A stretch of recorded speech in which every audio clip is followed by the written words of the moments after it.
ওগো মা তুমি এই ধরনের শ্রেষ্ঠ নিয়ামত, তোমারি পদ তলে রয়েছে জান্নাত।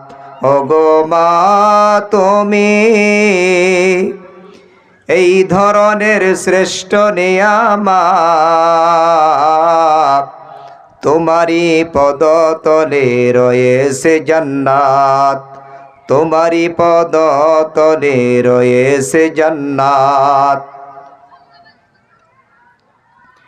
এই পৃথিবী থাকতো ওগো ফুল পাখিহীন, এই পৃথিবী থাকতো ওগো মায়া মোহহীন, এই পৃথিবী থাকতো ওগো ফুল পাখিহীন, এই পৃথিবী থাকতো ওগো মায়া মোহহীন।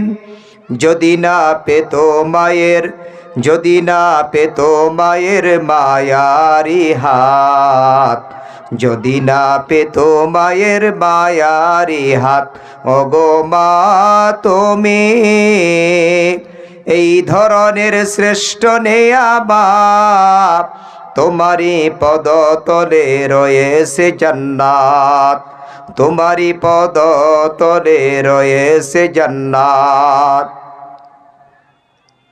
কোরআনে আল্লাহ তাআলা তারই পড়ে মা বাবার কথা দিলেন, তাদেরও প্রতি সদা এহসান তরে, এহসান তরে। কোরআনে আল্লাহ তাআলা তারই পড়ে মা বাবার কথা দিলেন, তাদেরও প্রতি সদা এহসান তরে, এহসান তরে। তাদেরই খুশিতে যে আল্লাহ সন্তোষ, তাদেরই রাগেতে রব হই যে সন্তোষ, তাদেরই খুশিতে যে আল্লাহ সন্তোষ, তাদেরই রাগেতে রব হই যে সন্তোষ। খুদারি রহম তারা, খুদারি রহম তারা এ দোরার বরকত, খুদারি রহম তারা এ দোরার বরকত। ওগো মা তুমি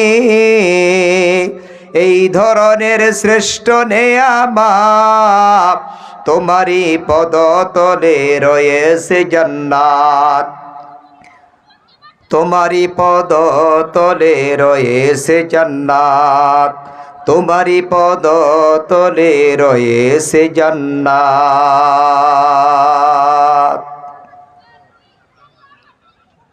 আলহামদুলিল্লাহ, জলসিন কেন্দ্রীয় জামে মসজিদ ধামরাই এর উদ্যোগে আয়োজিত আজকের এই 15তম বাৎসরিক ওয়াজ ও দোয়ার মাহফিলের সম্মানিত সভাপতি, প্রধান অতিথি, বিশেষ অতিথি হযরত উলামায়ে কেরাম, সামনে বসা মুরব্বী বাবারা, যুবক ভাইয়েরা, পর্দার আড়ালের মা ও বোনেরা, প্রথমেই আমরা ওই মহান আল্লাহ তাআলা দরবারে শুকরিয়া আদায় করে নেই যে আল্লাহ তাআলা আমাদেরকে শত ব্যস্ততার মধ্য দিয়েও আল্লাহ তাআলার সন্তুষ্টপূর্ণ কাজ কোরআনের মজলিসের মধ্যে আমাদেরকে আসা বসা, কিছু কথা বলা এবং শোনার তৌফিক দান করেছেন। দিল থেকে শুকরিয়া আদায় করি, আলহামদুলিল্লাহ। আল্লাহ তাআলা দরবারে আরো শুকরিয়া আদায় করি যে আল্লাহ তাআলা আমাদেরকে সুস্থ রাখছেন, হায়াতের মধ্যে বরকত দান করেছেন। মানুষ যখন সুস্থ থাকে তখন সেই মানুষের জন্য সেই সুস্থতা হলো আল্লাহর পক্ষ থেকে নিয়ামত। আল্লাহ তাআলা আমাদেরকে সুস্থ রাখছেন, ভালো রাখছেন, হায়াতের মধ্যে বরকত দান করেছেন। এই জন্য আরেকবার দিল থেকে শুকরিয়া আদায় করি, আলহামদুলিল্লাহ।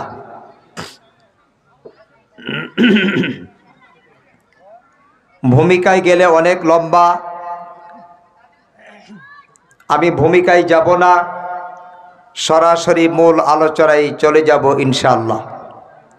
যতটুকুন আলোচনা আমরা শুনব, এই আলোচনা শোনার পরে মনে রেখে মানার চেষ্টা করব, তাহলে আমরা দুনিয়া আখিরাতে কামিয়াব হতে পারব। আল্লাহ তাআলা যেন আমাদের সকলকে হযরত উলামায়ে কেরাম সকলের আলোচনাগুলো শুনে আমল করা তৌফিক আল্লাহ পাক যেন দান করেন, আমিন। এই দুনিয়াটা হলো ক্ষণস্থায়ী দুনিয়া, চিরস্থায়ী থাকার জন্য আমরা কেউ আসি নাই, থাকতেও পারবো না। ইতিপূর্বে যারাই এই দুনিয়ার জমিনে এসেছিল, আজকে অনেকেই দুনিয়ার থেকে বিদায় নিয়ে চলে গেছে। আমরা যারা আছি আমরাও একদিন থাকবো না, এটা চির সত্য কথা। এই কথার মধ্যে বিন্দু পরিমাণ সন্দেহ নাই। আমরা মানুষ জানি দুনিয়াটা বড় ধোঁকা, দুনিয়া বড় ধোঁকা। এই দুনিয়া আমাকে ছেড়ে দিবে, কিন্তু আমরা জানার পরেও আমরা দুনিয়াকে ছাড়তে পারি না, অথচ দুনিয়া আমাদেরকে ছেড়ে দিবেন। আমরা দুনিয়াকে ছাড়তে পারি না, মরণের চিন্তা আজকে আপনি আমার মধ্যে নাই। জাহান্নামের ভয়, এই জাহান্নামের চিন্তা আপনি আমার মধ্যে নাই। এই জন্য আপনি আমার অবস্থা এমন হয়ে গেছে যে আমরা দুনিয়াকে মহব্বত করে, দুনিয়াকে আঁকড়িয়ে ধরে আখিরাতের সমস্ত কিছু আমরা বাদ দিয়ে দিয়েছি। দুনিয়ার মহব্বতে পড়ে আখিরাতের কথা আমরা ভুলে গেছি। দুনিয়াকে মহব্বত করে আমরা আল্লাহকে ভুলে গেছি। দুনিয়াকে মহব্বত করে কবরকে ভুলে গেছি। দুনিয়াকে মহব্বত করে অন্যায় আমরা করতেছি। শুধুমাত্র দুনিয়াকে মহব্বত করে, দুনিয়াকে ভালোবেসে সব কিছু আমরা করতেছি, কিন্তু আল্লাহর সন্তুষ্টপূর্ণ কাজগুলো আমরা করি না। আজকে দুনিয়ার মধ্যে আপনি আমার কোনো কিছুর অভাব নাই। আল্লাহ আপনি আমাকে সব কিছু দান করেছেন, কোনো কিছুর অভাব আপনি আমার মধ্যে নাই। কিন্তু আমরা তারপরেও মনে হয় আমাদের কি জানি অভাব। অভাব যদি না হয় তাহলে আল্লাহ এত কিছু আমাদেরকে দিল, কিন্তু আমরা আল্লাহর নিয়ামতগুলোকে ভোগ করার পরে আল্লাহর গোলামি আমরা করতে পারি না। এতে আমাদের লস, আমাদের লোকসান, আমাদের ক্ষতি। এখন বুঝবেন না, বুঝবেন যখন মরণ হবে তখন বুঝবেন আপনি তখন, কিন্তু ওই বুঝে আর কোনো ফায়দা আপনি আমার হবে না। আল্লাহর নবী সাহাবী, একজন গরিব সাহাবী, আল্লাহর নবীর একজন গরিব সাহাবী, নাম হলো তার আব্দুল্লাহ আনসারী। ও দুনিয়ার মুসলমান, আজকে তোমার আমার কোনো কিছুর অভাব নাই, কাপড়ের অভাব নাই, খাবারের অভাব নাই, বাসস্থানের অভাব নাই, কোনো কিছুর অভাব তোমার আমার নাই। কিন্তু তারপরেও দেখা যায় আল্লাহ পাক অভাব থেকে তোমাকে আমাকে মুক্ত রেখেছেন। তারপরেও দেখা যায় আমার দ্বারা, আপনার দ্বারা আল্লাহর গোলামি হয় না, আল্লাহর দাসত্ব আমরা করতে পারি না। আরে পুরা কপাল মুসলমান। ও দামরাইয়ের বাইরা, দামরাইয়ের মা বোনেরা, একটা জিনিস চিন্তা করে দেখবেন, আমার কোনো কিছুর অভাব নাই, তারপরও আমরা আল্লাহর গোলামি করতে পারি না। অথচ আল্লাহর নবী সাহাবী, গরিব একজন সাহাবী, নাম হলো তার আব্দুল্লাহ আনসারী। এত গরিব, তার পরিবারের মধ্যে ভালো কোনো কাপড় পর্যন্ত ছিল না। আব্দুল্লাহ আনসারীর অভ্যাস ছিল সর্বপ্রথম সবার আগে মসজিদে নববীর মধ্যে প্রবেশ করা, নামাজ শেষ করে অন্যান্য আমল করার পরে সবাই যখন চলে যায়, তখন আব্দুল্লাহ আনসারী সবার পরে বাড়িতে চলে যায়। এটা তার অভ্যাস ছিল। হঠাৎ করে দেখা গেল 2-3 দিন যাবত আব্দুল্লাহ আনসারী সবার পিছনে মসজিদে প্রবেশ করে, নামাজ আদায় করার পরে সবার আগে মসজিদ থেকে বাড়িতে চলে যায়। আল্লাহ নবীর অন্যান্য সাহাবীরা আল্লাহ নবীকে ডাক দিয়ে বলে, ইয়া রাসূলুল্লাহ, আপনার সাহাবী প্রতিদিন যেই রকম ভাবে সবার আগে মসজিদে নববীর মধ্যে প্রবেশ করিয়া ইবাদত করার পরে সবার পিছনে মসজিদ থেকে বের হয়ে বাড়িতে যাইত, কিন্তু কয়েকদিন যাবত দেখা যায় আপনার সাহাবী আব্দুল্লাহ আনসারী সবার পিছনে মসজিদে প্রবেশ করিয়া নামাজ আদায় করে সবার আগে মসজিদ থেকে চলে যায়। এই কথা বলার পরে আল্লাহ নবী সাহাবীদেরকে নিয়ে আব্দুল্লাহ আনসারীর বাড়িতে চলে গেলেন। কি ব্যাপার, এই রকম হওয়ার কারণটা কি? কারণটা জানার জন্য আব্দুল্লাহ আনসারীর বাড়িতে আল্লাহ নবী চলে গেলেন। সাথে সাহাবীরা সহ যখন চলে গেলেন তার বাড়িতে গিয়ে বাহির থেকে সালাম দিলেন, আসসালামু আলাইকুম, সালাম দিলেন, কোনো উত্তর নাই। সালাম দেওয়ার পরে কোনো উত্তর যখন নাই, আল্লাহ নবী মনে করলেন ঘরের মধ্যে হয়তো বা কেউ নাই, থাকলে তো সালামের উত্তর দিয়া বের হয়ে আসতো, মনে হয় নাই। ভাইরা আমার, বন্ধুরা আমার, আল্লাহ নবী রওনা করেছেন, বাড়িতে যেহেতু নাই থেকে আর কি হবে, আল্লাহ নবী রওনা করলেন। রওনা যখন করেছে এমন মুহূর্তে আব্দুল্লাহ আনসারী ঘরের দরজাটা খুলিয়া আল্লাহ নবীর সালামের উত্তর দিয়া আল্লাহ নবীকে ডাক দেন, ইয়া রাসূলুল্লাহ, ইয়া হাবিবাল্লাহ, আপনি আমাকে সালাম দিয়েছেন, আমি আপনার সালামের উত্তর দিতে পারি নাই, ইয়া রাসূলুল্লাহ, আমি বাড়িতে আছি। আল্লাহ নবী আব্দুল্লাহ আনসারীর বাড়িতে তার কাছে গিয়ে জিজ্ঞেস করলো, কি ব্যাপার ও আব্দুল্লাহ আনসারী, তুমি তো সব সময় মসজিদে নববীর মধ্যে প্রথমে প্রবেশ করতা মসজিদে ইবাদত করার জন্য, সবার পিছনে মসজিদ থেকে বের হয়ে বাড়িতে যাইতা, কিন্তু কয়েকদিন যাবত দেখা যাচ্ছে তুমি সবার পিছনে মসজিদে আসো, সবার আগে চলে যাও, তার কারণটা কি বলো?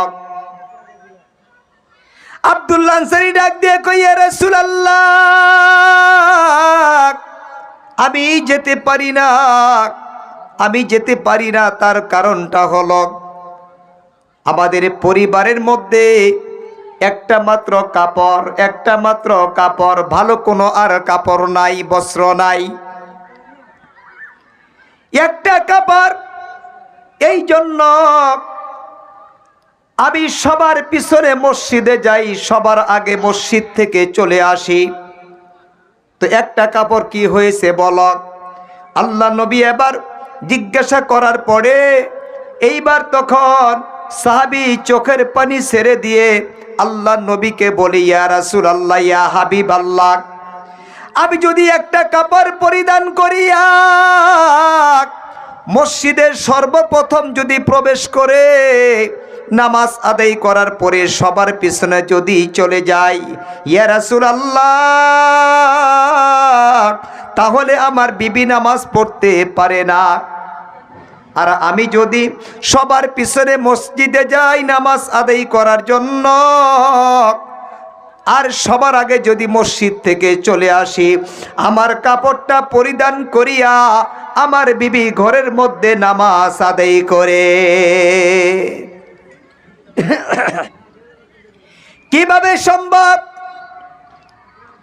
ইয়া রাসূলুল্লাহ, ইয়া হাবিবাল্লাহ, আমি আমার ঘরের মধ্যে একটা গর্ত খনন করেছি, আমি যখন নামাজের মধ্যে যখন আমি যাই, মসজিদে যখন যাই, আমার তো ভালো কোনো কাপড় নাই, একটা মাত্র কাপড়, আমার বিবি তখন অলঙ্গ অবস্থায় এই গর্তের মধ্যে বসে থাকে।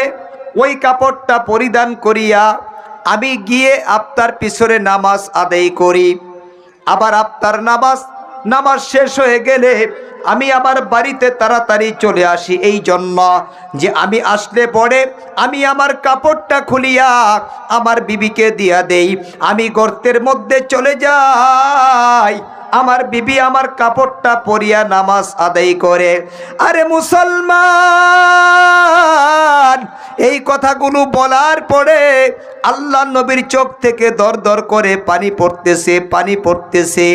উসমান রাদিয়াল্লাহু তাআলা আনহু, আবু বকর, ওমর, উসমান এইবার আব্দুল্লাহ আনসারীর কাছে গিয়ে আব্দুল্লাহ আনসারীকে একটু সরাইয়া বলে, ও আব্দুল্লাহ আনসারী, তুমি এমন কি বলেছ? তোমার কথা শোনার পরে আল্লাহ নবীর চোখ থেকে পানি পড়তেছে কেন বলো? আব্দুল্লাহ আনসারী কয়, ও আল্লাহ নবীর সাহাবী আবু বকর, ওমর, উসমান, শোনো, আমি এমন কোনো কথা বলি নাই যেই কথা শোনার পরে আল্লাহ নবী আমার প্রতি কষ্ট পেয়েছে। এই যে ঘটনা শোনো, আমার তো ভালো কোনো কাপড় নাই, একটা মাত্র কাপড়, একটা কাপড় পরিধান করে আমি যখন নামাজ পড়তে যাই, আমার বিবি তখন ঘরের মধ্যে গর্ত করা আছে, গর্তের মধ্যে বসে থাকে। আমি যখন নামাজ পড়ে বাড়িতে আসি, আসার পরে আমার কাপড়টা খুলে দিলে আমার বিবি সেই কাপড়টা পরিধান করিয়া নামাজ আদায় করে, তখন আমি গর্তের মধ্যে বসে থাকি গো আবু বকর। এই কথা শোনার পরে আল্লাহ নবীর চোখ থেকে দর দর করে পানি পড়তেছে, টপ টপ করে পানি পড়ে। এইভাবে এই ঘটনা শোনার পরে আবু বকর, ওমর, উসমান তাদের চোখ থেকেও পানি পড়তেছে। রে মুসলমান, কাপড়ের অভাব, ঘরের মধ্যে কাপড়ের অভাব, তারপরেও কিন্তু আব্দুল্লাহ আনসারী নামাজ ছাড়ে নাই। কাপড়ের অভাব, তারপরেও আব্দুল্লাহ আনসারী কিন্তু ইবাদত ছাড়ে নাই। আজকে মুসলমানেরা, ও ধামরাইয়ের মুসলমান, ও আমার মা বোনেরা, আমাদের তো কোনো কিছুর অভাব নাই, তারপরেও দেখা যায় আমাদের দ্বারা কিন্তু 5 ওয়াক্ত নামাজ সঠিকভাবে পড়া হয় না। আল্লাহ তাআলা ডাক দিয়ে বলেন, ওয়া আকিমুস সালাতা ওয়া আতুজ যাকাত ওয়া রুকাউ মা'আর রাকিঈন। আল্লাহ তাআলা বলেন, তোমরা সালাত আদায় করো, নামাজ আদায় করো, যাকাত আদায় করো, আর রুকুকারী যারা তাদের সাথে তোমরা রুকু করো।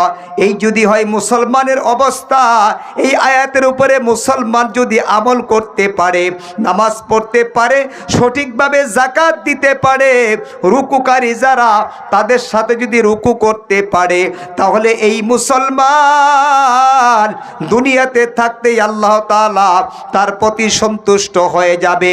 আল্লাহর গোলামি করার মাধ্যমে যেই মুসলমান বান্দা আল্লাহকে সন্তুষ্ট করতে পারবে, এই ব্যক্তি মৃত্যুবরণ করবে। আল্লাহ তাআলা এই আমলনামা তার আমল করার কারণে, এই কথা বলার পরে, এই আমলগুলো করার পরে আল্লাহ তাআলা তার প্রতি সন্তুষ্ট হইয়া আল্লাহ তাআলা এমনভাবে তাকে কবুল করে, আল্লাহওয়ালা হিসেবে কবুল করে, লোকটা যখন মৃত্যুবরণ করে আল্লাহ তাআলা এই লোকটার জন্য জান্নাত নসিব করে দেন। জুড়ে বলেন সুবহানাল্লাহ।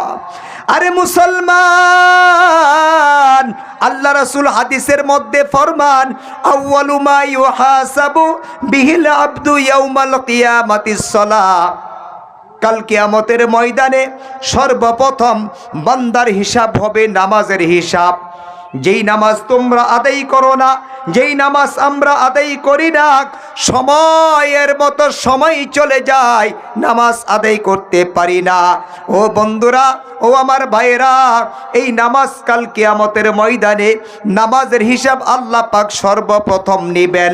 আমরা যদি নামাজ পড়ি, আমাদের নামাজের যেই অবস্থা, নামাজ পড়তে দাঁড়াইছি দামরাই মসজিদে, আমাদের মনটা গিয়ে পড়ে আছে গুলিস্তান ফুটবল খেলার মাঠে, এই হলো আমাদের নামাজের অবস্থা।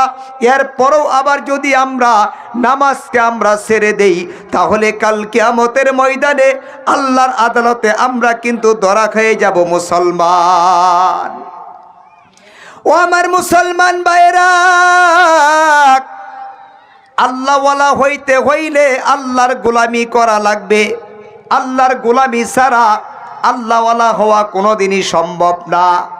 আল্লাহর হুকুম পালন করা ছাড়া আল্লাহওয়ালা হওয়া কোনোদিনই সম্ভব না।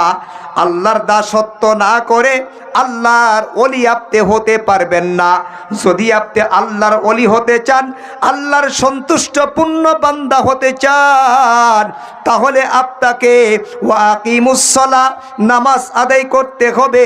নামাজ সঠিকভাবে আদায় করতে হবে।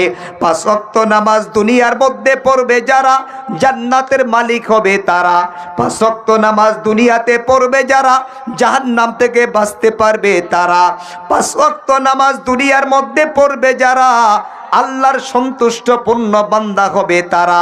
আল্লাহ তাআলা বলেন, ও দুনিয়ার মানুষেরা, তোমরা আমার গোলামি করবা, আমার গোলামি তোমরা করবা, আমার গোলামি তোমরা করবা।